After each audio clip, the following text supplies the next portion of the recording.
이제 우리가 마가복음 3장의 세 번째 이야기로 예수님의 어머니와 형제 자매에 관한 이야기를 하려고 합니다. 사실 이 부분은 내용이 짧아서 두 번째 강의에 이제 포함시켜서 할까 하는 생각도 있었는데요. 그렇지만 그래도 또 그렇게 되면 이자 두 번째 이야기가 너무 또 양이 많아져서 여기에 따로 떼어서 얘기를 했습니다. 그러다 보니까 또 너무 짧아요, 이 부분이. 그래서 사장으로 같이 사장에 붙일 수 없고 그래서 따로 해봅니다. 자, 여기에 보게 되면 다루는 것이 우리가 이 이야기에서 특별히 살펴봐야 할 것 중에 하나가 예수의 가족을 알 수 있는 몇 안 되는 구절이라는 것이죠. 성경에 몇 군데 안 됩니다. 요한복음 그리고 이 마가복음에서 한 두 군데 나오죠. 그 다음에 이제 성서가 이야기하는 진정한 가족이란 무엇인가에 대해서 얘기를 해보고 있습니다. 그래서 여기다 평행구절을 보게 되면 병행구절이라고 그러죠. 그래서 마태복음 12장 46절부터 50절까지, 누가복음 8장 19절부터 21절까지입니다. 그래서 다른 복음서도 그렇게 많은 이야기를 어떤 거기에 포함된 이야기를 여기에 첨가하고 있지는 않습니다. 우리가 이런 점들을 생각해서 이 부분에 대한 이해를 했으면 합니다. 그래서 우리가 오늘 얘기 가운데서 전통적인 예수님의 가족에 관한 이야기도 해보고자 합니다. 우리가 이제 예수님의 가족에 관한 이야기 하면서 제가 하나 더 붙이고 싶은 것 중에 하나가, 여러분들 이제 성경, 특별히 이제 마태복음을 첫 번째 읽게 되잖아요. 근데 마태복음을 보게 되면 첫 번째 예수님의 족보가 나와요. 근데 예수님의 족보, 마태복음의 족보와 누가복음의 족보에서 약간의 차이점을 있습니다. 순서상의 차이들, 또 안에 등장하는 인물들의 차이도 나기도 해요. 그런데 이 두 족보가 어떻게 해서 예수님에 관한 족보인데 왜 족보가 다를 수 있느냐 하는 그런 문제제기가 성서를 공부하는 모든 사람들한테 제기되는 그런 문제 중에 하나입니다. 근데 지금까지 이제 크게 나누는 게 두 가지 설이 있습니다. 첫 번째는 우리가 이제 마틴 루터라는 사람에서 처음에 얘기되는 것이에요. 여러분들이 마태복음을 보게 되면은 예수님에 관한 기사에서 예수님과 1장에서 또 2장에서 늘 따라다니는 사람이 하나 있습니다. 그것은 바로 요셉에 관한 이야기예요. 그래서 요셉이 가장 많이 등장하고 언급되는 것이 바로 이제 마태복음입니다. 그 다음에 누가복음을 보게 되면요, 예수님의 어머니 마리아에 관한 이야기가 많습니다. 예수님과 친례 요한이 있던 사촌간이나 친척간이라는 그런 이야기도 바로 우리가 누가복음에 근거한 것이죠. 다른 복음서에 대해서는 거기서 그렇게 얘기하고 있지 않아요. 그래서 우리가 이제 누가복음을 보게 되면 마리아에 관한 이야기가 참 부각되어졌고 많이 등장하게 됩니다. 그래서 그런 정황으로 봐서 누가복음은 바로 마리아의 계통, 그래서 예수님의 어머니의 어떤 출신에 관한 그런 어떤 족보이고, 마태복음은 요셉의 족보다, 그런 주장이 마틴 루터에서 주장되어 왔습니다. 또 하나는 뭐냐면 예수님에 관한 이야기가 예수님이 특별히 족보에 관한 것들이 우리가 이제 그 요세푸스 기록이 나옵니다. 그래서 이제 요세푸스가 우리가 60 언급했던 마가복음의 어떤 첫 시간에 얘기했지만 그 예루살렘이 불타는 장면이 66년부터 70년 사이에 예루살렘이 다 불타버렸잖아요. 그때 바로 예루살렘 성전 안에 헤롯 시대까지도 존재했던 유대인들의 여러 족보를 보관하는 그런 건물이 있었다는 거죠. 근데 그 안에 있는 건물들이 전부 불타버렸는데, 이 복음서를 기록했던 누가나 또 이 마가는 그런 족보에 대한 어떤 정보를 가지고 있었고, 이 복음서를 기록할 때 그 중에 한 족보를 이용해서, 각각의 다른 족보를 이용해서 이것을 기록했다 하는 주장이 20세기 후반에 와서 여러 학자들 가운데 학자들의 어떤 주장, 사회과학적 입장에서 성서를 연구하는 자들의 주장이기도 합니다. 어찌됐든 우리는 이 두 족보가 가지고 있는 독특함을 가지고 그러니까 예수님을 다방면에서 바라볼 수 있는 그런 계기가 되리라 생각합니다. 자, 마가복음 3장 20절부터 21절을 보게 되면 예수님의 친족에 관한 언급이 나오고, 우리 이미 봤죠? 두 번째 이야기에서, 마가복음 3장 두 번째 이야기에서 그다음에 마가복음 3장 22절부터 30절까지 바알세볼 논증이 나왔죠. 그 다음에 마가복음 3장 31절부터 35절까지 예수님이 친조에 관한 구체적인 언급이 나옵니다. 오늘 공부하는 거죠. 그래서 세 구절이 샌드위치 구조를 이루고 있다는 것이에요. 앞에 친족에 관한 이야기, 또 마지막에 친족에 관한 이야기. 그래서 가운데는 바알세벌에 관한 이야기가 있다는 것입니다. 그래서 21절에 3장 21절에 예수의 친족들은 예수의 어머니와 동생들이라고 언급되어 있습니다. 거기에 대해서 누일이라는 언급도 있죠. 그래서 예수님은 동생들 뿐이 아니라 남동생들 뿐이 아니라 바로 누이 동생도 있었다고 성서는 언급하고 있어요. 그래서 우리가 이제 동생들에 대해서는 우리가 잘 알고 있습니다. 야고보를 기록한 야고보입니다. 그래서 여러분들이 이제 착각하지 말아야 될 것 중에 하나가 야고보, 사도행전에 나와 있어요. 사도행전 15장이 보게 되면 교회의 리더로 나와 있습니다. 그래서 처음에는 예수님이 마리아만 얘기되다가 다음에 이제 그 야고보가 언급되죠. 그래서 이 야고보는 우리가 이제 복음서에 나와 있는 예수님의 제자, 사도 야고보와 다릅니다. 그래서 우리가 이제 여러분들 그거 착각하지 말아야 되고, 사도 야고보는 빨리 순교를 했어요. 우리가 보통 45년경에 순교했다고 보고 있습니다. 그리고 어떤 유다가 있죠. 그래서 우리가 요한계시록 바로 앞에 유다서 같은 경우는 유다의 기록으로 알려져 있습니다. 그리고 여기에서는 오늘 이야기에서는 예수님의 여동생들도 있었다는 것이죠. 누이들이 있었다는 것입니다. 그래서 예수님의 가족이 그렇게 간단하지는 않았던 것 같습니다. 그래서 여기에서는 요셉이 전혀 언급되지 않아요. 가족에서 가족 명단에 들어있지 않습니다. 이것은 이 마가복음이 기록되기 이전 혹은 예수님의 생애가 이 공생애가 시작되기 이전에 예수님이 이제 30세쯤에 공생애를 시작했다고 그러잖아요. 그러면 30세 이전에 예수님이 어떤 것들로 자연사를 했던, 모습을 했던, 죽었던 것으로 우리가 생각할 수 있겠습니다. 그래서 지금까지 예수님의 동생에 대해서 지금까지 세 가지 주장이 있었습니다. 이런 주장들은 근거는 뭐냐면요. 이런 주장을 하게 된 것은 뭐냐면, 동정녀 마리아가 어떤 다른 동생들을 같은 어떤 예수님의 탄생에 동정녀 마리아에 대한 신성시하는 그런 것들이 서구 신학 가운데 아주 뿌리 깊게 남아있기 때문에 그렇습니다. 그래서 과거 이제 카톨릭과 존 칼빈마저도, 우리가 종교개혁자죠. 존 칼빈마저도 마리아의 영속적인 어떤 처녀성을 믿어왔어요. 그래서 마리아는 오직 예수님만 낳았다는 것입니다. 그래서 다른 예수님의 여동생, 여기서 언급된 여동생과 그리고 또 야고보, 유다 같은 경우는 마리아에서 태어나지 않았다는 그런 주장을 합리화하기 위해서 여러 주장들이 역사적으로 있어 왔습니다. 그래서 여기서 첫 번째 어떤 주장을 보게 되면 헬비디우스의 주장이에요. 그 견해에 따르면 예수가 탄생한 후에 요셉과 마리아에서 태어난 어린 형제들이다 하는 거죠. 두 번째는 에피파니우스 견해입니다. 요셉이 이전에 결혼해서 낳은 아들들이다. 그래서 어떤 마리아가 이런 예수의 동생들과 누이들을 형제들을 낳지 않았다는 주장이죠. 그래서 즉 나이가 예수보다 더 많은 이복 형제일 것이다 하는 것이에요. 세 번째는 저런 히에로니무스가 주장했던 것입니다. 예수의 사촌들이다. 그래서 예수님이 아니라는 거죠. 그래서 요한복음 19장 26절 27절에 사도 요한에게 마리아를 부탁하는 것은 마리아를 부양할 자녀가 없음을 나타냈다는 견해입니다.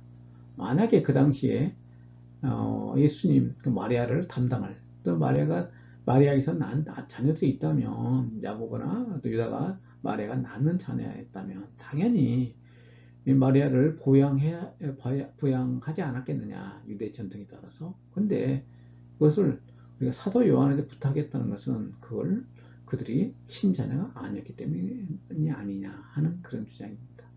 그래서 이런 견해를 가지고 두 번째나 세 번째의 견해가 타당하다고 주장합니다. 그러니 저는 여기 대해서 반대합니다. 오히려 첫 번째 견해가 예수님의 탄생에 성서에 아주 부합한다 생각합니다. 예수가 먼저 태어났고요. 우리가 마태복음에 보게 되면 마리아와 요셉이 결혼하기 전에 동정녀를 잉태했다고 얘기하고 있잖아요. 그래서 성관계도 같이, 부부관계도 같지 않았다고 얘기를 하고 있어요. 그리고 예수님 탄생했고, 그 다음에 이어서 야고보와 어떤 이제 동성적인 부부관계를 통해서 야고보와 유다가 탄생했고, 또 여동생들도 그 이전에 태어났던, 그 다음에 태어났을 거라 생각합니다. 그래서 우리 여기서 언급되어진 모든 예수님의 했던 그, 동생들, 여동생들 포함해서 모두는 마리아의 탄생이라고 저는 보고 있습니다. 그게 자연스러운 것이지, 마리아의 어떤 신성성, 영원한 통정력, 이런 것들만 주장하기 위해서 그렇게 얘기하는 것은 비성서적이라 생각합니다.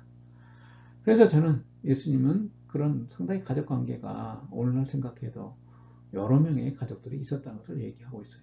그리고 여동생들, 거기도 누이들이라고 그러지, 누이 하나를 얘기하고 있잖아요. 그래서 최소한 예수님의 가족 관계를 생각해 보면 요셉, 마리아, 그 다음에 예수님, 그 다음에 야고보, 그 다음에 유다, 그리고 여동생들 2명이다. 7명 이상의 한 가족을 이뤘던 것 같습니다. 자, 본문을 보도록 하겠습니다. 그때 예수의 어머니와 동생들이 와서 밖에 서서 사람을 보내어 예수를 부르니 무리가 예수를 둘러 앉았다가 여쭤오되 보소서 당신의 어머니와 동생들과 누이들이 밖에서 찾나이다. 대답하시되 누가 내 어머니며 동생들이냐 하시고 둘러 앉는 자들을 보시며 이르시되 내 어머니와 내 동생들을 보라. 누구든지 하나님 뜻대로 행하는 자가 내 형제요 자매요 어머니니라. 예수의 가족이 밖에 서 있는 것은 4장 10절부터 12절에서 안에 있는 자들과 밖에 있는 자들을 구별하도록 인식하도록 하거나 이 집이 그들의 집이 아니라는 의미다 하는 것이에요. 그래서 예수님이 이제 안에 있는 자들 그리고 밖에 있는 자를 서로 나누죠. 그래서 예수님은 제자와 제자 그룹이 아닌 것을 항상 우리 복음서에서 나누고 있습니다. 그래서 예수님의 가르침은 바로 제자들에 집중하고 있죠. 그래서 12이라고 그러잖아요. 그래서 예수님의 제자를 예수님 당시 크게 나누면 3그룹으로 나눌 수 있어요. 예수님을 따르는 자. 그들은 익명이죠. 우리가 이름도 모르는 그런 무리들이죠. 그렇지만 예수님이 가는 곳에 따라다니면서 예수님한테 가르침을 받은 자들입니다. 그리고 12제자들이에요. 근데 12제자들도 2그룹으로 나누죠. 핵심 그룹 있죠. 그래서 이제 베드로, 야고보와 요한 같은 경우. 이 3명은 예수님의 항상 예수님과 마지막까지 거의 같이 했죠. 그리고 이제 마지막에서는 예수님은 이제 배신하고 도망하는데, 그럼에도 불구하고 이 세 사람이 코 중에 코, 중심 중에 중심이었던 것을 우리가 알 수 있습니다. 그래서 이런 상황 때문에 이 집이 예수의 집이 아니라는. 그래서 이제 예수님이 집이라면 그 친척들이 밖에서 예수님 부를 이유가 없이 그냥 집에 들어왔겠죠. 아들집에, 육신적인 아들집에 부모가 어머니가 들어온 것은 너무 당연한 거잖아요. 근데 밖에서 불렀다는 것은 예수님의 집이 아니라 예수님의 제자 혹은 다른 예수님을 돕는 자의 집이었을 것이다 하는 것입니다. 그래서 예수님을 둘러 알았다는 이 표현은 무리와 달리 예수의 가족들은 예수를 따르는 범죄에 속하지 않았다는 표현입니다. 우리가 성경에 보게 되면 야고보나 유다 같은 경우도 결코 예수님 생전에는 예수님을 따르지 않았어요. 근데 우리가 고린도전서 15장을 보게 되면 야고보에 대한 언급이 나옵니다. 그래서 예수님이 야고보를 따로 만났다고 얘기를 하고 있어요. 그래서 500여 명이 있다고 그러는데 바울을 포함해서 12제자 포함해서 여러 사람이 있겠죠. 우리가 사도행전 1장에 보게 되면 120문도가 있잖아요. 근데 거기에 마리아는 언급되어지는데 예수님 동생들에는 언급이 없어요. 그래서 그런 걸로 봐서 예수님 십자가 진 후에 우리가 야고보를 만났던 것 같습니다. 그래서 그 이후에 야고보가 예수를 메시아로 고백하고 따르게 되고, 그래서 이제 교회에 사도행전 15장이 되면 그가 리더가 되고, 결국에는 그에 의해서 야고보서가 기록되어졌다는 것입니다. 그래서 유다가 유다서를 기록하고 야고보가 야고보서를 기록하게 되었다는 것이죠. 근데 요한복음 7장 3절부터 5절을 보게 되면 부활 이전에 예수의 동생들이 제자들의 범주 밖에 있었습니다. 그래서 예수님이 살아생전에는 예수님의 제자들은 결코 예수님을 메시아를 인정하지 않았고 따르지도 않았던 걸 우리가 알 수 있죠. 예수의 가족들이 예수를 붙들려고 하는 것은 예수에 대한 적개감보다는 불신앙에서 비롯된 것입니다. 그래서 예수님의 가족들이 결코 예수를 이제 적대하지는 않았던 것 같습니다. 우리가 특히 요한복음에 보게 되면 마리아 같은 경우는 예수님의 어떤 그 특별함을 다 인정하고 있어요. 누가복음도 마찬가지죠. 그러니까 이제 마가복음은 안 나오는데 다른 복음서에서는 마리아는 예수님의 어떤 그 특별함에 대해서 이미 마음에 이미 간직하고 있다고 얘기를 하고 있습니다. 그래서 예수님에 대해서 그런 적대감을 가지고 있지 않지만 우리가 요한복음에 보게 되면 7장이 나왔나요? 요한복음 7장에 그러죠. 거기에 보게 되면 예수님 향해서 상당히 제 동생들은 그걸 불신앙하는 그런 모습을 봅니다. 그래서 어쩌 당신은 20만 다니니까 사람들에게 자기를 나타내서 자기를 나타내십시오. 근데 거기에 대해서 요한은 그렇게 설명하고 있어요. 그들이 예수를 믿지 아니하더라 라고 얘기하고 있습니다. 3장 32절에 무리의 관사가 없는 것은 그 무리가 새로운 무리가 아닐 수 있다는 것입니다. 이미 예수님을 가버나움에 해당해서나 여러분들 따랐던 그런 무리일 수 있다는 것입니다. 그래서 찬나이라는 동사는 마가에서 종종 부정적으로 사용되었으나 여기서는 적대적인 의미가 아닙니다. 예수는 자신의 어머니와 동생들에 대한 언급을 통하여 진정한 영적 가정의 일원이 되는 것이 무엇인가를 분명히 하고 있습니다. 그래서 우리가 이제 예수님의 이런 어떤 모습들 때문에 참 예수님이 인감이 없는 그런 모습을 드러나는데요. 예수님은 특별한 존재입니다. 예수님이 인류 구원이에요. 그래서 한 가족의 연애를 할 수 있는 그런 존재는 아닌 것 같습니다. 그런다고 해서 예수님이 마리아 같은 경우 마지막 부탁하잖아요. 아주 자기를 따르던 그런 제자, 어떤 사랑받는 제자에게 예수님이 육신적인 어머니를 부탁하는 그 마지막 십자가상의 그런 모습을 우리가 요한복음에서 볼 수 있습니다. 그런 것처럼 예수님은 결코 인간적인 것들을 완전히 무시하는 그런 존재가 아니었습니다. 아주 정답이 떨어진 그런 존재는 아니었다는 것이에요. 그렇지만 그의 삶의 우선순위에 있어서는 하나님 나라가 가장 중요했던 것입니다. 천국 복음이 가장 중요했던 것입니다. 그래서 예수님은 한 번도 자신이 받은 사명을 거스린 적이 없어요. 그래서 자기의 어떤 하나님 아버지 그 뜻을 이 땅에서 온전히 펼치다 가신 분이 예수님이기 때문에 우리 인간적 시야에서는 그렇게 볼 수 있는 여지가 있다는 것을 우리가 인정해야 되겠습니다. 그래서 하나님의 나라에서 관점을 볼 때 진정한 가족은 혈연 관계가 아니라 예수를 따르기에 동일한 헌신을 바쳤는 것가 중요하다는 것이죠. 이런 것들을 참 이단들이 많이 이용하는 그런 경향이 있어요. 제가 전번에 이제 신천지 때문에 우리나라 특별히 이제 코로나19라는 사태 이후에 대구에서 난리가 났었잖아요. 그때 이제 신문에 아주 신천지에 대한 기사가 아주 도배가 됐어요. 그래서 여러 가지 기사 읽어봤는데 신천지를 비판한 기사 가운데 제가 놀랬던 것 중에 하나가 한 아파트 단지가 있는데요. 거기서 15가정 정도, 제 기억에 15가정 정도가 이혼을 했다는 거예요. 신천지에 그래서 이제 그 설명이 그렇더라고. 신천지에 들어가잖아요. 여자가 이제 신천지에 들어가게 되면 얼마 있다가 자기 남편한테 거기를 같이 가기를 원한다는 거죠. 요구한다는 거죠. 그니 따르지 않게 되면 이혼하라 그럽니다. 그래서 이혼을 하게 되는데 여러 가지 방법인데 그 중에 하나가 남편한테 폭력을 휘두르도록 유도한다는 것이에요. 그래서 집에다가 CCTV를 설치해 놓고 남편이 그걸 도받아도 막 충동질하죠. 그래서 남편이 만약에 조금이라도 거기에 대해서 어떤 폭력을 행사하게 되면 그걸 근거로 해서 이혼을 신청하게 되고 재산을 또 분할하게 되고 그래서 이혼한다는 거죠. 그리고 신천지로 들어가 버린답니다. 그런 가정들이 너무 많다는 것이에요. 그래서 그 이야기 듣고 저도 깜짝 놀랐어요. 바로 그러면서 그들이 주장하는 것이 뭐냐면은 이런 어떤 천국 가정입니다. 근데 이단들이 가지고 있는 그런 특징이에요. 제가 옛날 통일교에 대해서 대학 다닐 때 읽었던 그런 이야기도 그런 비슷한 이야기가 있었어요. 이건 자기가 멀쩡하게 살던 어떤 가정에서 남편이 통일교를 믿더만은 와이프한테 이혼을 요구하는 것입니다. 이것은요 정말 비성서적입니다. 여러분들 고린도전서를 다시 한번 읽어보세요. 고린도전서 보게 되면 특별히 7장에 보게 되면 가족관계에 대해서 얘기 나와요. 거기서 뭐라고 얘기하냐면은 혹시 여러분 중에서 이혼은 절대 안 된다는 것이 바울의 주장이에요. 그러면서 만약에 믿지 않은 상대방이 이혼을 원하거든 그냥 헤어져 줘라 하는 것이에요. 믿는 자가 요구하는 게 아니라 믿지 않은 자가 요구할 때 헤어져라는 것이에요. 그러면서 뭐라고 얘기하냐면 그냥 살기로 나가든 그대로 살아라는 것이에요. 그냥 결혼 관계를 유지하며 살아라는 것이에요. 그러면서 하는 이야기가 너로 인해서 상대방 영향을 받아서 그가 변화될지 그가 하나님 믿게 될지 성경은 거룩하게 될지라고 표현하고 있는데 그렇게 될지 어찌 아느냐. 그러면서 상대방이 그냥 살기 원한다면 그냥 살라는 것이에요. 그게 성서에서 얘기하는 것입니다. 그게 바울의 관점이에요.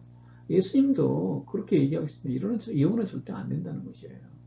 근데 이단들 특징 중에 하나가 자기와 같이 교회 안 다닌다고 해서 자기의 어떤 교파에 따르지 않는다 해서 이혼한다는 것은 정말 비성서적이고 정말 잘못된 것입니다. 자, 마태복음 12장에서는 자기 주위에 앉는 자들을 자신의 제자들로 지칭하면서 이런 관점을 보다 분명히 하고 있습니다. 마가는 믿음을 인하여 자신의 육체적 가족을 버릴 수 있으나 현세에 있어서 형제나 자매와 아버지의 자식이라는 영원한 가족이 그 위치를 차지한다고 얘기하고 있습니다. 맞습니다. 우리가 같이 믿는 사람들의 어떤 친밀도, 우리가 지금 한국 교회가 안고 있는 그런 문제 중에 하나예요. 제가 이제 이단에 빠져 있는 어떤 교회냐면은 하나님 어머니 교회라고 있어요. 지금 하나님 성에 뭐라 그래가지고 전국적으로 많이 퍼져나가던데, 이게 이제 상당히 웃긴 교단 중에 하나인데, 그 본부가 이렇게 서울대에 있고 이제 관악 그 구청 앞에 있습니다. 근데 이제 우리 교회 어떤 그 집산 권사님 며느리가 거기에 빠져들었어요. 그래갖고 저한테 이제 우리 교회 이제 부목사님, 담임 목사님 다 상담했겠죠. 저한테도 같은 구역에서 한번 만나서 얘기 좀 해달라고 부탁을 하더라고요. 그래서 이제 어느 날 거기 이제 뭐 우리 구역 예배를 드리는데 그날 그 이제 며느리를 만났어요. 그래서 이제 성경을 들고 그들이 이제 교류적인 문제를 성경 하나하나 짚어가면서 얘기를 하는데, 그분이 마지막에는 이제 그 월남았던 자매예요. 북한에서 이제 정말 목숨을 걸고 탈북했던 사람이죠. 근데 그 자매가 막 울더라고요. 하는 이야기가, 저도 강남중앙klinique 가봤습니다. 그리고 갔는데 너무 사람들이 싸늘하다는 거예요. 자기를 형제 자매로 대해주지 않다는 것이죠. 그런데 자기가 좀 속했는 이단교회, 하나님의 성에, 하나님의 뭐라고 하더라, 그래서 하나님 어머니 교회죠, 속칭. 근데 그 교회 가게 되면 너무 따뜻하다는 것이죠. 너무 자기를 인간적으로 또 대우해 준다는 것이죠. 자기는 그래서 도저히 그 길 나올 수 없다는 것이에요. 그래서 그러면서 눈물을 펑펑 흘리더라고요. 참 마음이 안쓰럽더라고요. 우리가 교회 안에서 형제자매를 대하는 거 정말 잘 대해야 됩니다. 참으로 그들을 유의해 줘야 됩니다. 우리가 성서에 얘기했던 것처럼 예수님이 우리 가족관계 이렇게 강조했던 것은 우리가 형제자매의 사랑을 얘기하는 것입니다. 우리가 요한복음에 보게 되면요, 요한이 제자도의 조건 중에 하나가 너희가 서로 사랑하면 너희가 내 제자인 줄 알리라 라고 얘기하고 있어요. 예수님의 입을 통해서 요한이 얘기하고 있는 것이죠. 우리의 어떤 서로 형제 사랑, 이건 무엇보다 중요합니다. 3장 24절에서 누구든지 하나님의 뜻대로 행하는 자가 내 형제요, 내 자매요. 어머니는 언급에 아버지가 아버지가 빠져 있어요. 생략된 것은 예수를 따르는 자들의 한 아버지, 즉 하늘에 계신 아버지를 가지고 있기 때문이다 라고 학교에서는 주장합니다. 자, 요한복음 6장 3절에 보다 구체적으로 예수의 가족이 소개되어 있습니다. 예수와 그리스도인들은 하나의 진정한 가족입니다. 이것은 우선순위 문제를 이야기하고 있습니다. 사도행전, 야고보서, 유다서들에는 이후에 승천 후의 교회에서의 역할을 이야기하지만 마가는 전혀 언급하고 있지 않습니다. 여기에서 우리가 주의해야 될 것은 예수와 다른 그리스도인들이 동등한 위치를 갖는다는 것은 아니라는 것입니다. 그래서 우리가 이제 특별히 그렇습니다. 우리는 성경에서는요, 이 땅에서 죄 없는 자는 예수님밖에 없다고 그러죠. 그래서 예수님은 하나님과 또 다른 하나님이라고 우리가 신약 성경 얘기하고 있어요. 그래서 그것 때문에 결국에는 유대인들은 예수님을 신성모독으로 몰아서 죽였는데요. 우리가 이제 예수님에 대한 어떤 그런 가치관, 이것들은 우리가 확실히 우리가 가질 필요가 있습니다. 여러분은 통일교회 원리강론이라는 책이 있어요. 제가 도서관에서 우연히 그걸 한번 읽어보았는데 앞에 부분만 읽어봤습니다. 읽어보니까 그런 얘기 나와요. 문선명이가 하늘에 올라갔다는 거예요. 천상에 올라가서 거기서 예수님도 부르고 마음에도 부르고 부처도 불렀다는 것이에요. 그래서 그들을 좀 가르치고 그들과 얘기했다고 그래요. 어찌 보면 문선명이가 그 어떤 예수님보다 위에 있는 그런 존재입니다. 바로 이게 이단이에요. 우리가 지금 신천지 때문에 우리나라가 어려움이 극도화, 요즘 이제 신천지가 박살났죠. 이번에 코로나19 때문에. 어떤 사람은 하나님의 뜻이라고 얘기하기도 하지만 아무튼 모르겠습니다. 우리가 신천지에서도 보게 되면 이만희가 결국에는 죽지 않는다고 얘기하고 있잖아요. 근데 이번에 감옥에 간 게 상당히 타격을 줄 것이라 얘기하는데 여러분들 그런 걸로 해서 우리 이단은 여러분들 해체되지 않습니다. 뭐 교주가 죽는다고 해서 해체되는 법이 할 거 없어요. 여러분 통일교도 있잖아요. 지금도 여전히 존재하지만 세가 좀 약해지죠. 그래서 이제 뭐 이만희가 죽게 되면은 그가 부활하지 않았기 때문에 신천지가 뭐 해체될 것이다 하는 그런 기대감을 갖더라고요. 이단 연구가들이. 그렇지 않을 것입니다. 거기서 제2의 이만희가 나오고요. 또 다른 그룹들이 막 분화될 것입니다. 그래서 쪼개지긴 하겠죠. 그러면 해체되지는 않을 것입니다. 그러면서 새로운 이론을 만들어내요. 여러분들 정명석 JMS도 그렇지 않습니까? 정명석이 감옥에 가니까 이미 정명석이 얼마 전에 예언했던 것이 실천되어졌다. 10년 동안 감옥에 있어도 그게 지금도 존재하잖아요. 그런 것처럼 이단들은 어떻게 우리가 이단이 없어질 수 있느냐. 물론 시간이 해결해 주겠지만 가장 중요한 것은 우리 정통교회가 참으로 성경이 얘기하는 하나님의 말씀 그대로 실천할 때 그들은 소멸되질 것입니다. 그 방법밖에 없어요. 타 종교에 대학하는 것도 마찬가지입니다. 불쌍이다, 뭐, 거기다가 십자가 그려놓고 가서 뭐 땅밖에 한다 그래서 이런 불교가 문을 닫을 줄 아십니까? 아니에요. 더더욱 왕성해집니다. 우리가 다른 종교에 대해서도 우리가 대할 수 있는 그런 방법은요, 우리 자신이 정말로 하나님께서 얘기하는 영성을 가지고 성령 충만해서 정말 이 나라와 이 민족을 위해서 헌신하는 것이에요. 누구도 가지 않은 그곳에 기독교인들이 거기다 헌신했을 때 바로 그때 세상 사람들이 하나님 저들과 함께 한다는 것을 인정하고 기독교를 달리 보기 시작하는 것입니다. 그래서 우리는 그들을 어떤 타종교를 힘으로 누르려 그러게 되면 한 번도 승리하지 못합니다. 여러분들 이슬람과 기독교에 정말로 1000년 이상의 지금까지 싸움을 해왔잖아요. 그러지만 결판이 났습니까? 이슬람이 안 되니까 극한적인 테러로 대응하잖아요. 힘으로 해서는 되지 않습니다. 십자가 운동 얼마나 유럽에 있는 기독교가 이슬람 성기수 뭐 회복한다고 그렇게 많은 사람을 죽어가고 그랬습니까? 이게 타락의 어떤 지름길이 되기도 했지. 우리는 그런 방법으로 해서 기독교가 결코 다른 종교의 위성을 드러낼 수가 없습니다. 여러분들 하나님 믿죠? 하나님 믿으면 하나님 백성과 함께 행동할 때 여러분 주변에 다른 종교에 대해서 그리고 이단에 대해서도 우리가 확실한 메시지를 줄 수 있는 것입니다. 자, 3장의 또 요약과 어떤 논쟁점들을 한번 우리가 얘기해 보겠습니다. 안식일이 이제 수많은 사람을 고치는 이야기가 나오죠. 이것 때문에 예수님께서 이제 여기에서 제3 이야기 때문에 유대인들이 예수님을 아주 예수님에서 이제 신성모독으로 몰게 되죠. 그 다음에 많은 무리가 나온 이야기죠. 그래서 1장부터 있었던 이야기를 요약하고 있습니다. 그 다음에 예수님께서 12제자를 세우신 이야기가 나오죠. 우리 3장에서 우리가 12제자에 관한 이야기가 여기서 이제 구체적으로 명단이 나오죠. 근데 이제 우리가 맨 처음에 베드로를 부르고 그 다음에 야고보와 요한을 부르고 형제들이죠. 야고보와 요한은. 그 다음에 우리가 이제 예수님의 제자 가운데서 마태를 부르죠. 세리 이제 마태를 부릅니다. 그 장면이 나오고 나서 이제 예수님의 12제자에 대한 언급이 여기서 나옵니다. 마태복음에서는 바로 이제 산상수훈을 시작하면서 예수님께서 산에 오르사 산에 오르니 이제 입을 벌려서 강론했을 때 제자에 나온지다. 그래서 12제자가 나오게 됩니다. 그 다음에 예수님께서 바알세불 논쟁이 이 3장에 있었죠. 예수님 바알세불 논쟁에서 서로 이제 핵심적인 얘기는 뭐냐면요. 예수님이 어떤 예수님의 어떤 존재에 관한 것입니다. 그래서 예수님이 이제 바알세불에서 논쟁에서 예수님의 어떤 예수님을 거부하는 죄는 다른 죄와 달리 다시는 용서받지 못한다는 거죠. 영원히 용서받지 못한다고 성경이 얘기하고 있습니다. 그래서 그 이야기를 다시 역으로 얘기한다면 다른 모든 죄는 용서받을 수 있다는 것이죠. 그 다음에 여기서 얘기하는 예수님과 어머니와 형제자매에 대한 언급이 있습니다.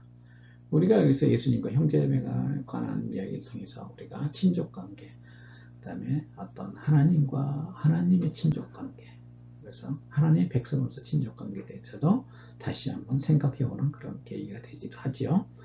그래서 3장에 나타나는 예수의 병고침과 바알세불 논쟁은 유대의 관행에 관한 도전이다.